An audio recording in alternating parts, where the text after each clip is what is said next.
time to play ball. Welcome to the podcast with no limits. Whether it be sports, current events, or random thoughts, this is the place to step in and stay a while. Your host is a proud alumnus of Rio Hondo Prep, a former minor league baseball umpire, and a man with strong opinions. Welcome to the Get Home Safe Podcast and your host, Matt Hersema.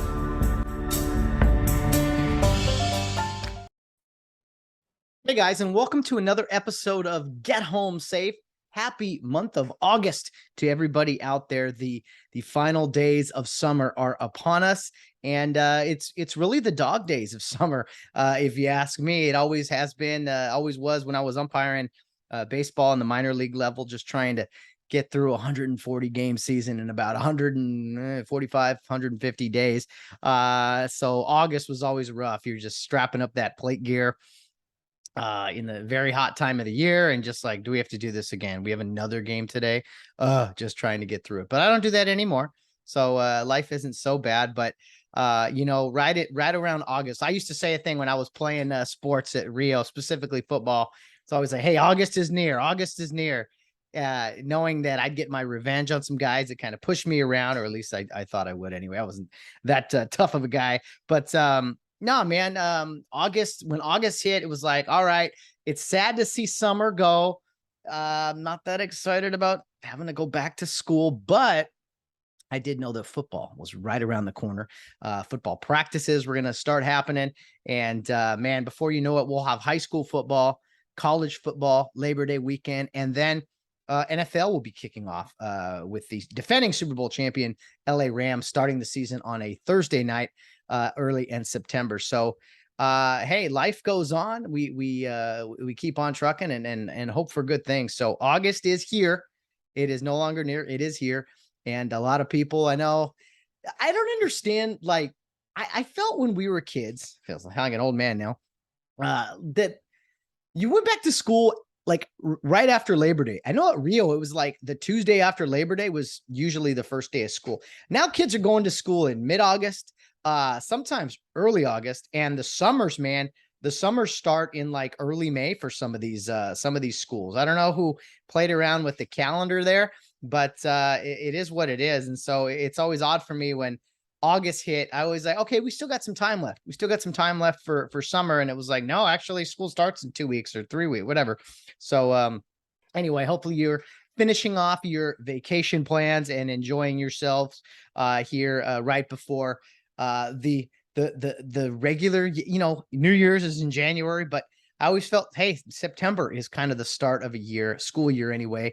And so I'm sure that's how a lot of people look at it, school year. And then all of a sudden we'll be in the holiday season. And then, oh, look at that, 2023 before you know it. So anyway, a few things on my mind today. Last week, not a somber show, but I did talk to you guys kind of about a rather important date in my life, and it has come and gone, much like it does every year. And just wanted to express a few things that were on my mind, and I did that, and now I'm moving forward. So it's kind of a dry spell here in the world of sports, although the MLB trade deadline did just finish up, and there were some huge splashes, most notably the Washington Nationals Juan Soto being traded to the San Diego Padres for 5 prospects, I think, and Eric Cosmer. So he turned down that $400 million deal from Washington. He's 23, I think, maybe 24, and apparently he's all everything. So the Padres really don't have any more excuses. They also added Hader, the pitcher, I think.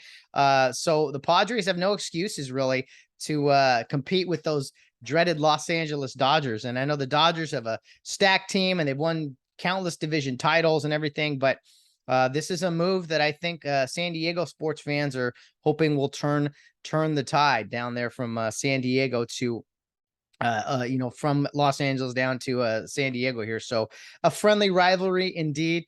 Dodger fans can be quite annoying and always remind the Padres of how much they haven't really won anything. And Dodger fans, you got the COVID Little League World Series 2020 championship under your belt, but it's time to put up or shut up and win a new World Series, a real World Series, I'll say. So I don't mean to be Mr. Asterisk kind of guy, even though I know with the Houston Astros. That still is, it doesn't feel great for Dodger fans, but hey, this is why we play the game. And man, I know if we take away baseball games, if we take baseball games away from the 162 and make it, I don't know, 130, that would seem like enough. How did we come up with 162, right? I think it's just too much. There's no and it's the beauty of baseball is that it is a marathon. It is not a sprint. And the regular season, every game matters because they all add. I know, I understand that, but man, when you get to August, you just got nothing to play for. You get a lot of guys getting up there and swinging early in the count, which is nice. Reminds me of the last game of the season in minor league baseball, 140 games. And for the teams that they weren't going to be going to the playoffs or whatever, the game didn't mean anything. That last game of the season was always super fast, and you'd see weird stuff like they would do stuff like they'd have the cleanup hitter. He would hit leadoff. The leadoff guy would hit like third, right? Guys would go up there with a giant bat, and man, if guys did not swing at the first pitch, guys in both dugouts were mad because everyone wanted to get that game over with and get off to their summers or, get to their off day before the postseason. So little insight there into the last day of minor league baseball. I guarantee you in the last game of the season, most of those games are like 2 hours or less because everyone's up there going like, all right, we've been doing this for months. Let's go. Let's get this thing over with. So I always kind of enjoyed that. And it reminded me, my very last game I umpired in the minor leagues was in 10 years ago. Where was the time going? 2012 September. It would have been Labor Day of 2012 in Bakersfield behind the plate. And it was one of those games where it was, again, really, really fast. And man, just I have a picture with my partner there, smiling in the tunnel, just glad to be done. And yeah, fond memories in minor league baseball for sure. Can't believe it's been 10 years. You know what's been 20 years ago? It's since me and my cohorts played high school football at Rio Hondo Prep. And for those of you that have been following my other podcast, A Charge to Keep, you kind of know the direction that has taken. And this Friday's episode, I think you guys will really like. It's the 20th anniversary since Rio Hondo's first 11-man football team in 2002 when we were seniors, graduated in 2003, but the football season was in 2002. And it's been 20 years, man. This year, 2022, of course, Rio kicks off another season, but it was 2002 where Rio had this defending 8-man champion team. We played 8-man football for years. We were trying something out, and you'll have to tune in on Friday to hear the whole story, a recap of that show with a few of my former teammates, a few of my former classmates.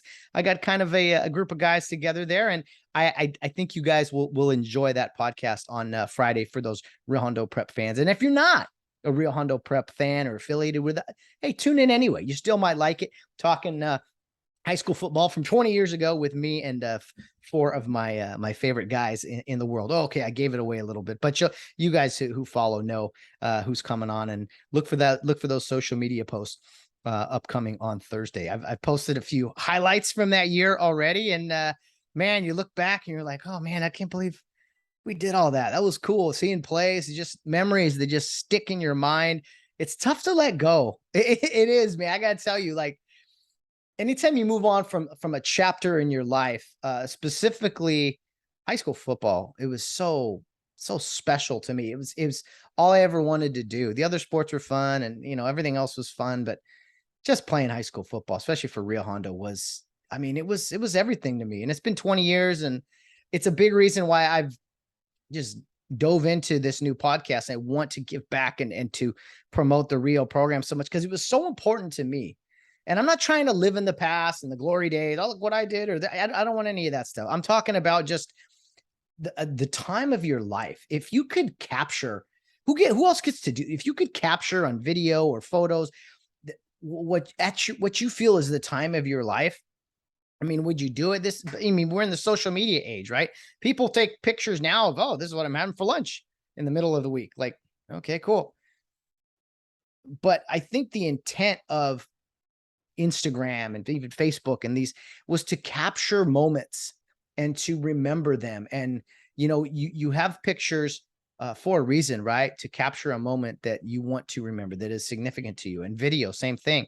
And so when you look back at the old playing days, I mean, you just, so many different emotions fill you, the anticipation of games, and like the disappointment in tough losses, and then seeing it all end one day. I mean, I like most people move on with their lives and they don't think twice about much of their past. But I look back at that time in my life, it was just so special, and I I never wanted it to end. I look back now, I even get a little emotional about it. I'm just like, it was gone in the blink of an eye, and just, man, it was, you can't put it into words really. And for most guys, they're gonna move on, married and kids and have great jobs, and any success I've had in my life, or just significant moments, I don't know, man. I still think back to those days of putting on the gear, going out with the fellas, and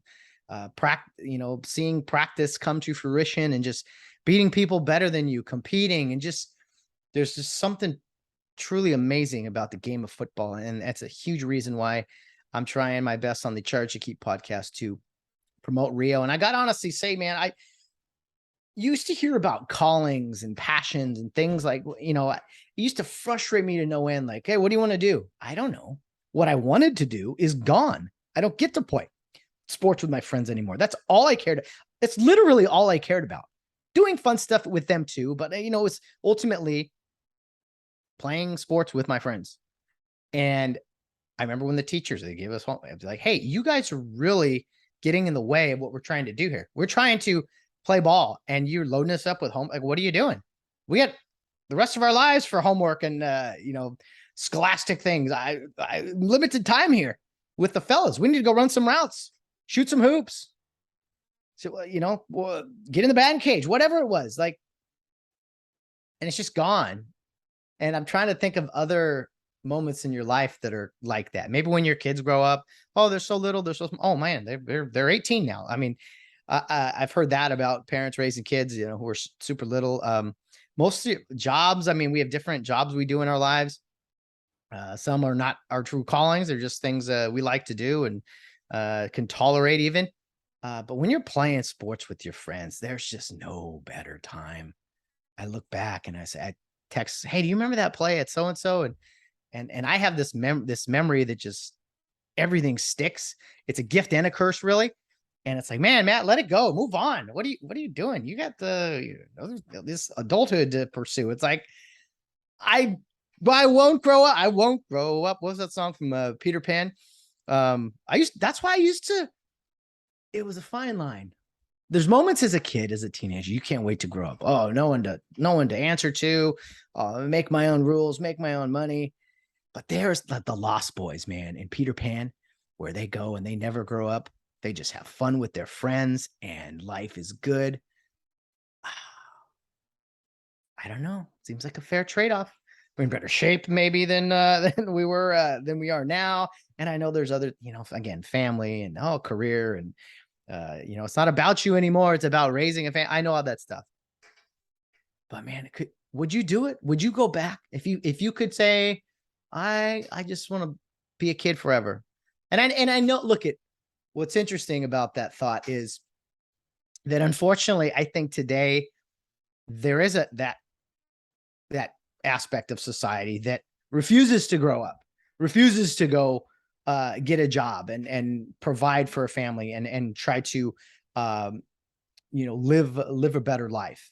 There's a segment of society that just wants to have their nose stuck in Instagram and wants to not get a regular job or pursue a career, or I don't even know all the adult terms. I'm faking it almost every day, but I am attempting to grow up. I'm 37 now.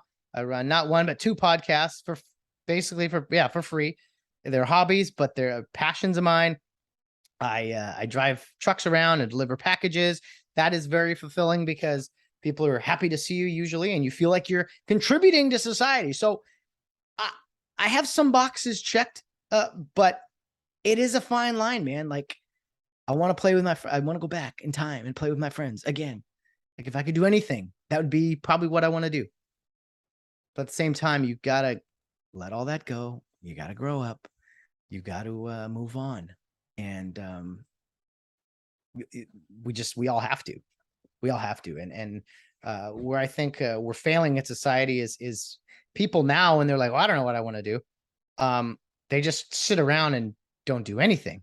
And that's not good. I mean, you got to try different things out, which was very difficult for me, but I tried a lot of different things. And my dad always said, oh, something's going to click. All the people, and something's going to, and I kept pursuing all these different jobs, thinking in my head, so many people, something's going to click. Someone's going to, provide you something or whatever. But I think the realization I came to a couple of years ago was I was approaching everything wrong. I was approaching it like, I know a lot of people, something's going to click. It's not what you know, it's who you know. But when I started kind of this podcast thing, what clicked for me was, hey, I know a lot of people. Let's try to talk with all of them, grow an audience, have people hear from other people I know, the common ground. And that's how you can be impactful to other people. I was looking at it backwards. Like, what are people going to do for me? I know a lot of people. What are they going to do for me? Well, I think the realization we need to come to, it's not about what people can do for you. It's like what you can do for others. Ask not what your country can do for you, but what you can do for your country, right? Back when Democrats had really good quotes, JFK, woo. Anyway, sorry. Stay with me. Nonpartisan podcast. I'm trying. No, I got my red shirt on. Okay, that's it. That's stop. Where was I? I was too loose. When you're by yourself, you try talking by yourself for an hour or 30 minutes, whatever. It's not that easy. So I had the wrong attitude, I think, for years. I said, I know a bunch of officials. I know this, I know that. But it's not about, and you don't be good to people because, oh, one day they might help you out. It's cool when it works that way, but that shouldn't be your intent. And I'm incredibly blessed to know hundreds of people and have a handful of ride or die friends that I would do anything for, and they would do anything for me. Not everybody you come across in your life is someone you trust 100% or even you hang out with all that much. But treating people the right way is kind of a lost art, I guess. And like I've told you before, I'm kind of quiet, reserved, keep to myself. I'll just be a good soldier type of guy. But when I do open up to friends and get to know people more, yeah, I become a lot more outspoken.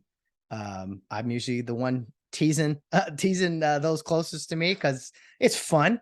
It's fun, first of all. And yeah, that's just kind of how men speak love to other men. That's just how things go. If you're not making fun of a buddy, then to me, I'm like, okay, you have no friends because you're not, you don't know how the game is played. Come on now. So yeah, I think I was looking at things, hoping for a break someday. Like, oh, I know so many people. Matt, you just need to, what do I hear all the time? You need to promote yourself. I think that was what you need to. You got to promote yourself. That's not the word, but yeah, I just that was never me to promote. And I know, oh, sounds stupid being a guy on a podcast now, right? But I don't know, like it's not for me. It's not about me. It's to kind of get things off my chest, sure, but it's an opportunity to stay in contact with a lot of people, because I hated when you lost touch with friends or whatever. Like friends and family, sometimes they just go your separate ways and you never hear from again. And you're just like, well, why did that end? I love when I get phone calls or texts from people I haven't talked to in a while. It's like, oh man, they beat me to it. I need to do a better job of reaching out to people. And yeah, anyway, it's be good to people. Don't expect anything in return. It took me a while to realize that stuff. Instead of just like, you don't need to be always expecting something. I don't expect good things to happen. I generally, over the course of my life, have expected bad things to happen. More of a realist, pessimist, whatever. Not quite the optimist that I once was, but that's a big reason I do the podcast. I didn't want to do it today. I was like, I got stuff to do. And I was like, you know what? You got an hour. Throw on the microphone, do your weekly podcast, say hello to everyone, spew off some nonsense that people will probably turn off halfway through, or maybe chuckle at and say, man, that guy's crazy. Entertainment in some form or fashion. Anyway, where was I? So yeah, when I realized, I guess the past year and a half, 2 years, that the different, you have your calling, right? And I haven't been as how should we say, spiritual or as consistent with some of my personal relationship with our Lord and Savior. I have I pray every day in different forms, but I'm not as good as I once was, right? Something I'm working on. But this is therapeutic too, coming on here and talking to you guys. But what I wanted to say is, so much of when we were younger, you're hearing about, what's your calling? And I don't think it necessarily needs to even be from a religious standpoint of what your calling is. I mean, some people, you see what they do now. A lot of people, you're just like, oh man, that guy was called to do that. He was meant to do that. I struggled with it. I thought it was coaching. I thought it was to be a coach.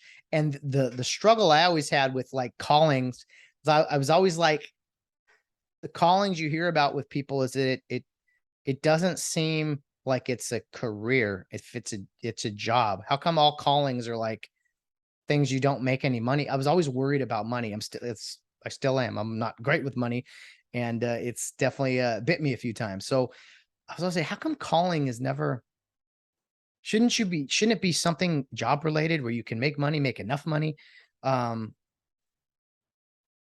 was something I always thought, but I was like, okay, coaching, and I'll figure something else out for money. I think that's what a lot of people do with their callings, their passion in life. They find something that that is meant for them to do. It could be volunteer work. It could be I don't even know. It could be helping out in the church. Could be whatever.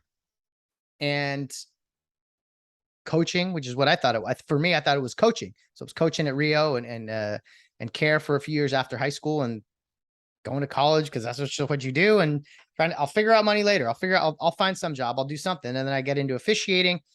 I was doing that for years, trying to do a part-time thing as a full-time gig, basically. But that wasn't meant to be. And that's really hard to do. So I tried out different things. And what I found, at least the piece I found the past couple of years, is my job at FedEx. It does provide me a peace of mind. It's something that's always kind of needed and necessary. It's not something I like plan my entire life around. Oh man, I can't wait to get in a hot truck and go deliver packages to strangers.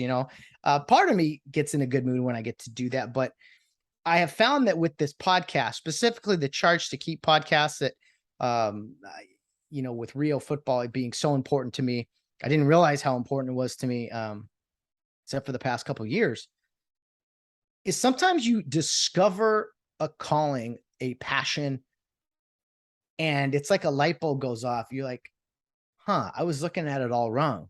I was looking, again, from the standpoint of, what will the calling do for me? What will the passion do for me? What am I going to get out of it? Instead, much like the opportunities, right? And knowing people, what will they do for me? No. What can I do for them? And it's killed me for years. When I had to walk away from Rio Hondo prep football or coaching and move on with my life for a while and go try other things, it was hard. Then I was like, all right, I still was around, but wasn't involved. And my long-winded rant here is that when I discovered the podcast, the Charge to Keep podcast, and what I want to do for a long time now is to promote the Rio program, give back to it, bring people together, go down memory lane with alumni, I don't know. That's better than any play I could call in a game, any drill I could run as a coach. And I miss those things so much. I miss motivating guys to play good on defense and practice hard all week and coming up with game plans. I miss that stuff. But with this podcast, man, I've found a mission. I found a passion. And you know what? It doesn't provide me any money, any type of income. And again, looking at things, what am I going to do for money? I need to do something extra for money, right? Something. And I have my job. I drive for Uber for now. I do some other things for money here and there. But I never understood that. Oh, just being passionate about something that you don't really make any money from it. Why would you do, hobbies that you don't gain anything monetarily, but what you do gain in this instance is hearing from people that you haven't seen in a while, learning about people that you didn't know that much about before, and having that connection. It's truly a blessing. And sure, it takes some work, but I'm happy to do it. I'm not looking for sympathy or looking for recognition. I'm not doing things for that. But it's fun to find kind of a purpose, because I was looking for a purpose for so long. And I didn't think I'd be driving trucks, someday in my 30s or whatever. But it's worked out, and I really do enjoy the job. I enjoy it. It has its bad days, like everything out there, but I enjoy that aspect of my life. And then I have this podcast that I don't have to do. I get to do. 2 years ago, it was just an idea. And now here I am doing it regularly, coming up with a second podcast. And I get so much out of it that I was, I need to find ways, or I need to go work for a radio station and be an intern so that one day I can make money. It's like, no, man. Again, outlook and attitude with everything. And I'm not getting on here to preach today, but I wasn't sure what I was going to say before I jumped on the pod today. And sometimes you turn the mics hot and it's just kind of what comes out. So just a lot of different things on my mind today, and how sometimes my thinking was backwards at times. And I hopefully other people out there can relate. I was worried so much about, what am I going to do? What am I going to do? What am I going to do?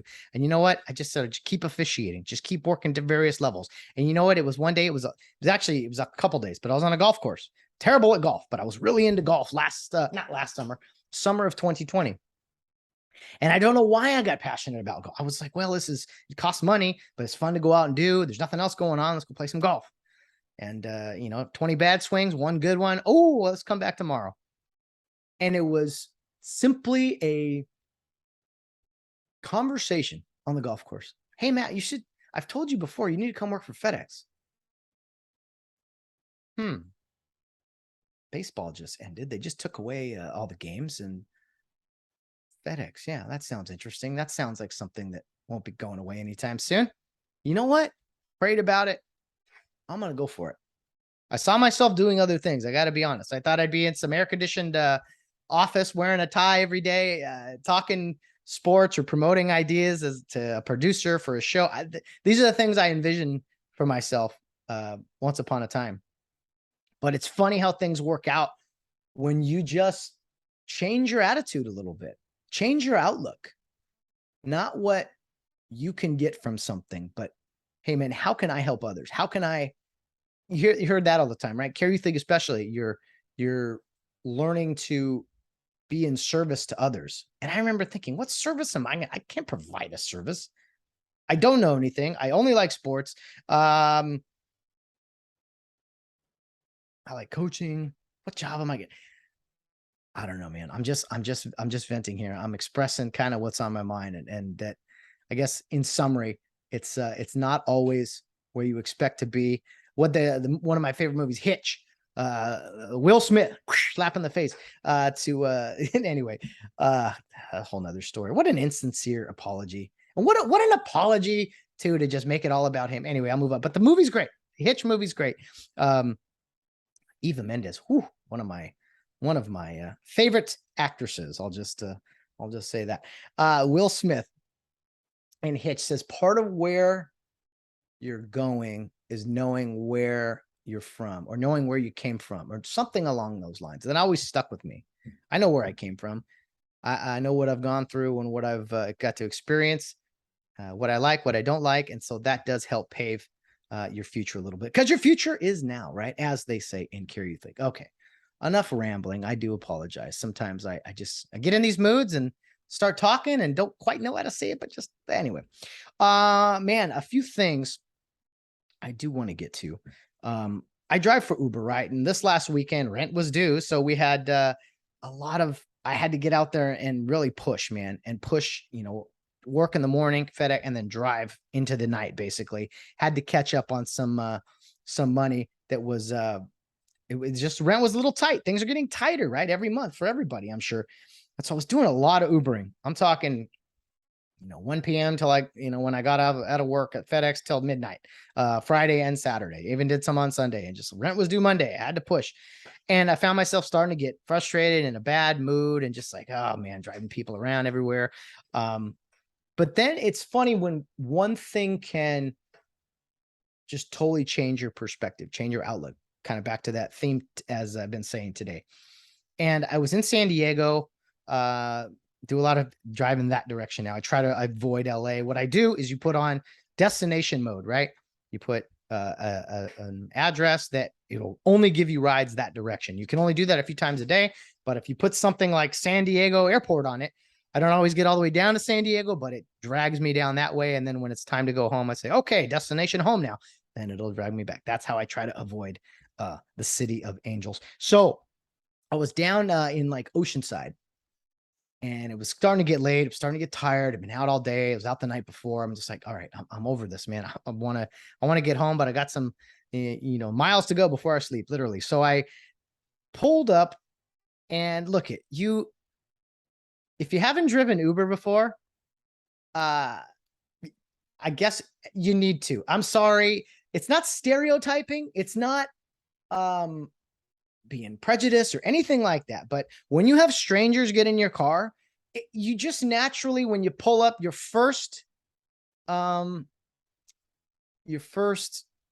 perception of someone, I mean, what's it called? First impression. Yeah. You pull up, I'm sorry, these are strangers that I'd never met getting in my car. I'm not saying you formulate prejudice or anything of that nature. I'm just saying, when you pull up to pick up strangers, you would know what I'm talking about if you guys tried this for a while. So I'm pulling up. The kid's name is Harrison. Pull up, and it's 3 younger guys. I'm like, every time I get younger people, I'm like, oh, as an example, there you go. I see younger guys, I'm just like, oh, they're going to not be behaved. They're going to be wanting to play with my music. They want to just younger kids, is disrespect. No race, gender, anything of that nature. I'm talking about age. And so younger kids, I'm just like, oh, okay. I much prefer picking up older adults, we'll say. You got to pick up adults, but like people who've lived a little bit, and just more respectful. Random people getting your anyway. So I drive up, and it's these 3 young guys. And it was kind of at like a restaurant, or it was kind of down by the bay or something, by the water. And I pick them up, 3 dudes, young, look to be, I don't know, 20. And they're just sitting out there. I'm like, why aren't they by the restaurant where they have that? I think, did they have a skateboard? They were carrying some stuff. So guy opens my door, and he says, and I have kind of this like, my antenna's up just because it's 3 younger dudes. Have they been smoking, drinking? I mean, I don't know. I have a little more alert with younger guys, I should say, especially when there's 3 of them. So get in my car. The guy opens the door, and he says, for Harrison, and he has this really strong Southern accent. He said, yeah, man, how you guys doing? Hop in. The other 2 guys, they start calling me sir right away. I'm like, well, this is different. And they're talking about San Diego and California. So, you guys, clearly Southern dude. He's not from here. I said, "Oh, is your guys' first time out here?" I said, "Yeah, it's our first time in San Diego." And I said, "What are you guys out here for?" We're here to do some training. And now my wheels start spinning. I was like, "Oh, you guys," because I saw I was driving him to Camp Pendleton, the United States Marine base there down there off the 5. And so these dudes are like young too. I mean, they looked like early high school age kids, but they clearly weren't. And we start talking, and they're like, "Yeah, we're here training with the Navy." I was like, "Oh, really? The Navy?" It said, "Yeah, we all go to the Naval Academy in Annapolis, Maryland." And I was like, "Wow." And I told them, right, I said, "Listen, guys, I'm really sorry." And they were like, "What?" I said, "One of my good friends that I went to high school with went to West Point, man. So no offense, but I'm on his side most of the time." And they were like, "Oh yeah, beat Army, man. Yeah, we always, beat Army. Yeah, that's what we always say." And immediately I start talking about the rivalry. I said, "I really want to get to that game someday.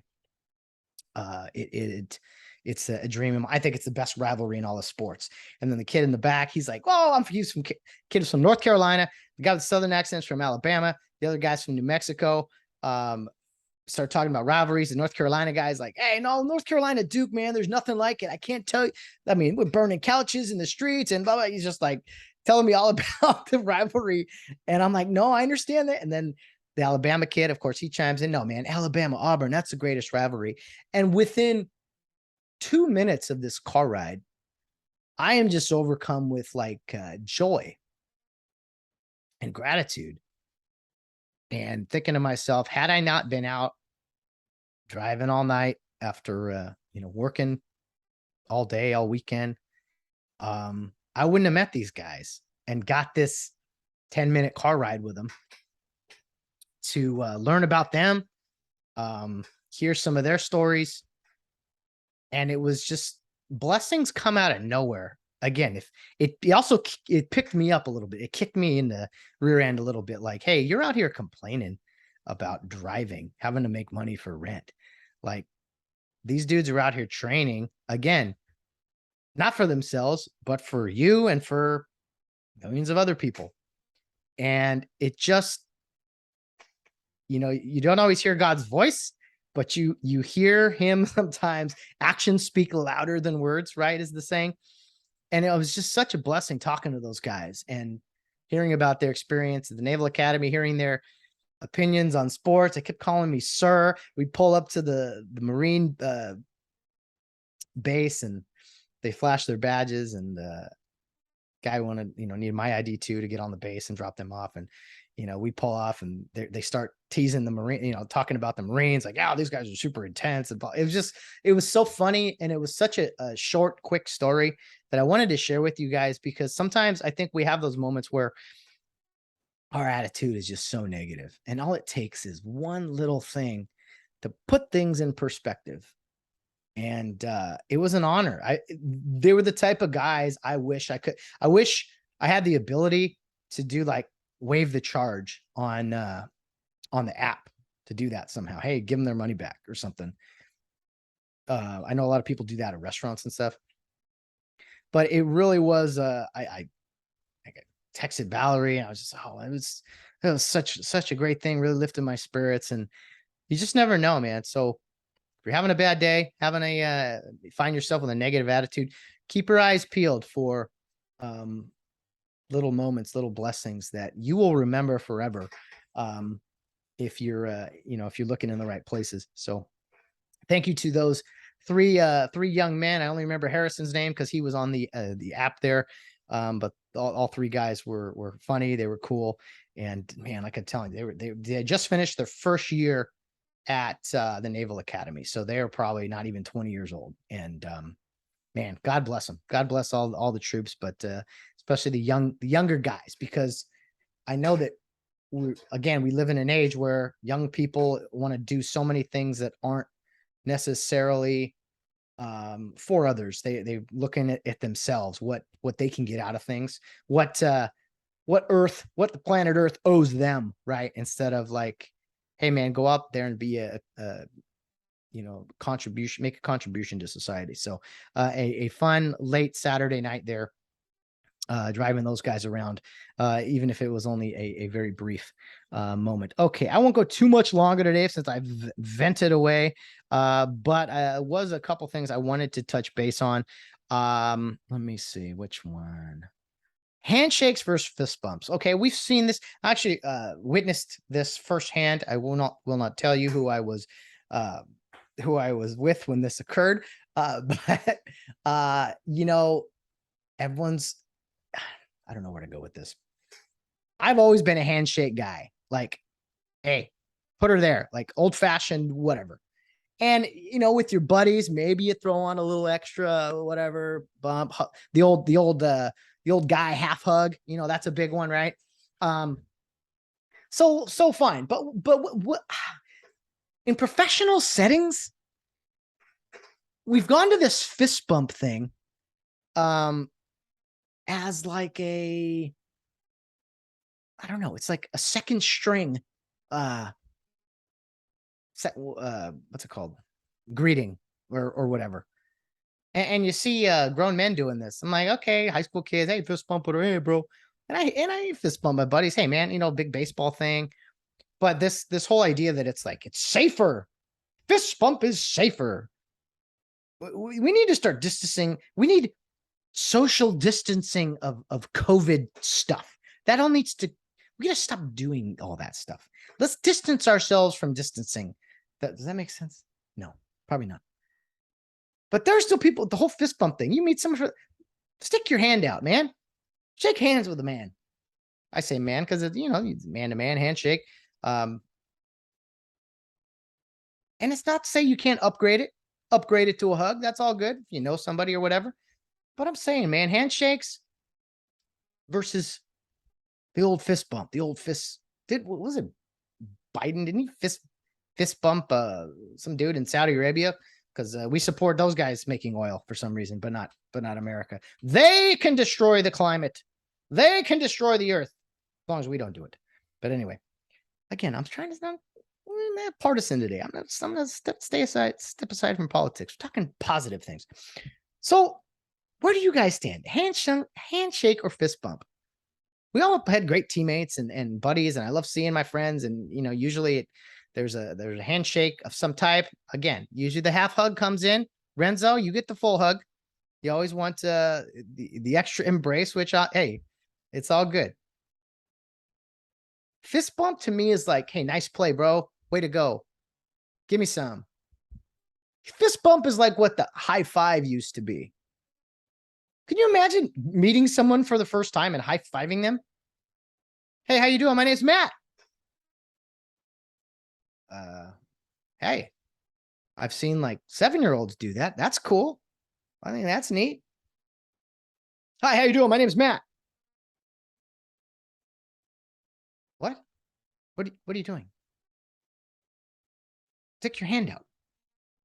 Hello, sir. How you doing? I mean, if you were to meet someone, here's a good one. You young men out there who are meeting a young lady's father for the first time, would you knock on that man's house and stick a fist out to fist bump him? Hello, sir. I've been dating your daughter. She's wonderful. I'm here to be extremely respectful to her. And you know what? It's a pleasure to meet you. I'll tell you what he would do. He would give you a fist, but it would probably be across your jaw instead of, let me fist bump you. There's a time and a place for everything. I get it. You know, Matt. And what's scary is that there's people that actually do this. I say grown men, but like, grown adults who probably walk into board meetings. Oh, Mr. Vice President, they're fist bumping people because it's safer. You might kill someone if you handshake them. This lunacy. How many things have we been wrong about? I shouldn't say we. How many things have been pushed down our throat that have been proven wrong? Yet we're still gonna do this stuff. The whole mask thing. It was gonna come in LA. And I think they got word that, hey, if you guys do this, you're gonna have some real issues. Oh, okay, we won't do it then. That backfired last week, thankfully. But can you imagine, like, trying to think of other handshake moments? But I mean, that's a big one. If you're okay, let's go a step further. I think the first time you meet a young lady, there's probably a handshake, maybe a hug. I mean, an innocent one, you know. But when you meet a young lady for the first time that you're maybe on a date with, and you see them, and like, or hey, how's it going? Maybe the old as far as a man to a woman, if it is a handshake, maybe the two-handed handshake, you know, just to mix it up, be different, courteous, respectful, professional, of course. Imagine meeting a girl on a date. Oh, hey, what's up? Or, again, fist bump or a high five. Hey, we're gonna have a great time tonight. Like, okay, well, you're like way too positive. First of all, settle down. Just smile and I don't know. It got me the other day thinking about it. And again, I had an acquaintance of mine who ran into this situation, who someone fist bumped them rather than shake their hand, and it didn't go well. So people, young men especially, making an impression. I think if you stick your hand out to shake a man's hand and he's like, oh, I can't do that, I'll fist bump you, like does that maneuver, I think you know a lot about the guy. It tells you a lot about the dude right there. Maybe it's not even a COVID thing. That's just how some guys get down, even before COVID, safety restrictions and everything. But like, you see your buddies you haven't seen in a while. Maybe you meet in Vegas. You haven't seen some of these guys in 5 years. Okay, it's not going to be your standard handshake, right? A little business deal thing. But I'm not giving the mafia like credit here. Just an observation, everybody. Big mafia historian guy. Not that I respect what they did. I'm simply an observation. They ran their murdering and their racketeering like a business. And there was a professionalism to it. A lot of handshakes there, right? They dressed well. I think their business, unfortunately, excelled because of a certain professionalism. Yeah, gangsters running things now. They're not well dressed. They don't even know how to handshake. It's sloppy. Criminals have slipped over the decades. Being a criminal used to be an honest profession. You know what I'm trying to say? Maybe not. It's just an observation. It's an example, guys. That's when things started to go south. That's when crime started to just run rampant. When the handshakes went away. Started going into the fist bumps and the fancy dances or whatever. Just observations. Don't be afraid to handshake people. We've done it for a long time. And if you're washing your hands like you're supposed to be doing, shouldn't be a big deal. And also, when you do shake someone's hand, my good friend Ruben Lopez, great football official, he always had a thing, because sometimes you run into big tough guys, right? You want to shake your hand and grip it really hard. I don't know what's wrong with these guys, if they're just used to lifting weights or something, and so they don't know how to just shake a man's hand. A firm grip, but nothing. And he used to shake guys' hand, guys who like try to be all big and tough and squeeze extra hard. He'd be like, hey, bro, it's a handshake, not a competition. I always love that, because if it was like a football coach or something, it would kind of bring him down a little bit. So I always like that. And then the other guys out there, the other guys who you shake their hand and it's like, you can't, it would be like the grip I would have if a lady, my girlfriend, whoever, said, here, hold my purse. That thing would be like barely 2 fingers holding it, and I would find a place to set it down. I would bring a towel even to throw it on the ground in case this emergency popped up. Here, hold my purse. What? I'm not holding your purse. Here, hold my wallet. Oh, I bet you'd like to do that, wouldn't you? Here, hold my, what do we carry? My backpack? Yeah, I learned a long time ago. It didn't go great for me, but hey, I would prefer not to hold your purse if you maybe leave it in the car, whatever. I'm sure other guys have come across it. But anyway, back to the grip. You meet these guys, you know a lot about a man the way he shakes hands, looks you in the eye. These used to be values. I mean, if a guy like, hello, and he barely even closed his hand, like over yours, you're like, what was that, dude? You're not a guy I'd like, blocking for me on the gridiron or in a foxhole or whatever. Like, come on, dude. Anyway, I've gone all over the place today, and rightfully so. I think these are things they don't seem like big deals, but it's my job to make them a big deal and to yes, push my agenda a little bit, but I think it's important. Grown men. I mean, let's start there. We've seen boys struggle, right, with growing into manhood. I mean, I think it's a big deal for sure. You know, we need good men out there. We need men to build up young boys to become men as well. And it starts with the little things, man. It starts with a handshake. You know, yeah, this is how you tie a tie. Okay, cool. Hey, this is how you check the oil in a car, whatever. But man, just basics. Extending that hand. My name's Matt Hersema, and I approve this message. Right? I'm not saying outlaw fist bumps. I'm not saying that. I'm not saying that, man. Team makes a great play. Yeah, man, yeah. High five. Hey, everything has its place, right? You don't eat ice cream for breakfast. That's what I'm saying. There's a time and a place for it. You're meeting someone, trying to make an impression. How about a nice, firm handshake? Or the man, the father of the lady you are dating will never become your father-in-law because he won't probably allow a second date. So these are just little things that go through my head while I'm driving my truck, while I'm in my Uber car, things that just randomly pop up. So I will leave it at that today. I have some other things that I wanted to say, but I will save them again for probably next week, as I'm trying to keep these shows under an hour if possible. And I mentioned it last week, but I'll say it again. The future of the Get Home Safe podcast does look like there will be more episodes airing. I'm probably going to move this podcast to Thursdays when I move the Charge to Keep podcast to Sunday once the season starts. So let's see. This is August 2nd. This episode is out today on Tuesday. Probably have another episode next Tuesday on the 9th. And then the Rio season starts on the 26th. So the first Charge to Keep podcast will be moved the 19th. Let's see.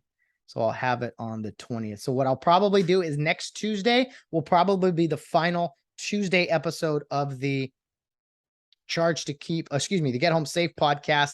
And then I will probably move it to the 18th, the following week, which is a Thursday. And rather than have a Friday episode of the Charge to Keep podcast on the 19th, I will probably move that one to Sunday, the 21st, as we will start our Sunday episodes of the Charge to Keep podcast, since the season will be upon us. The games will be mostly Friday nights, so we will record either Saturday or Sunday morning and get those episodes out. That is some housekeeping, just some scheduling announcements, I'll say, for those of you that are fans of both podcasts. And I know most people are affiliated with Rio or Care in some regard. So that is the plan in moving forward for the podcast upcoming. I got to get back out on the road, try to go make some more money, and I'm going to have a positive attitude, and not what others can do for me, what I can do for others, And I think if we have that attitude and don't always look for the monetary gains, you got to have those things, especially here in California. You need your regular job, you need extra jobs,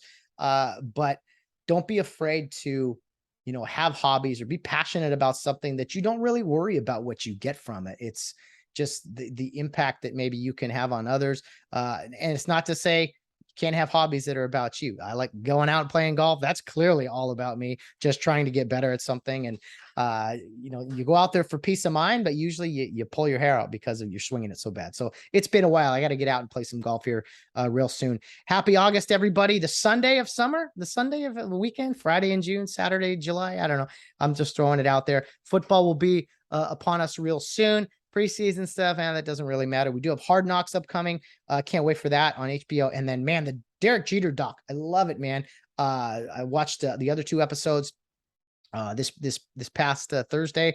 Really great episode there. Huge thank you to my good friend Brian Earls. Had me watch a documentary called Unrivaled on ESPN Plus about the 1990s rivalry and who were the teams? I should remember this. Hello.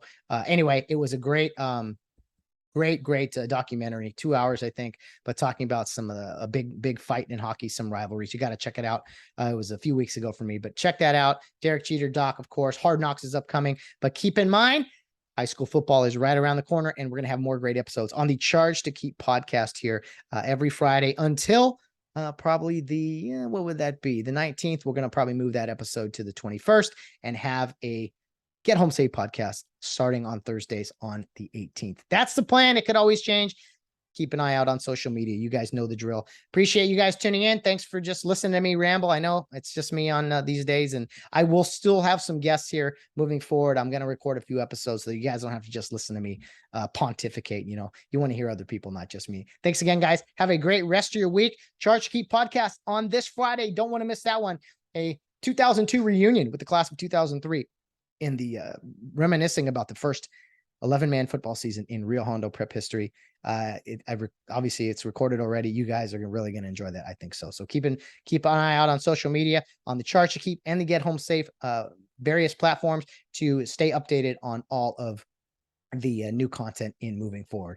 Guys, have a great rest of your week. I'll see you Friday on the Charge to Keep pod. I'll be back on Tuesday with this podcast. But guys, as always, no matter what you're doing, whether you're out on the town or rounding third base, get home safe.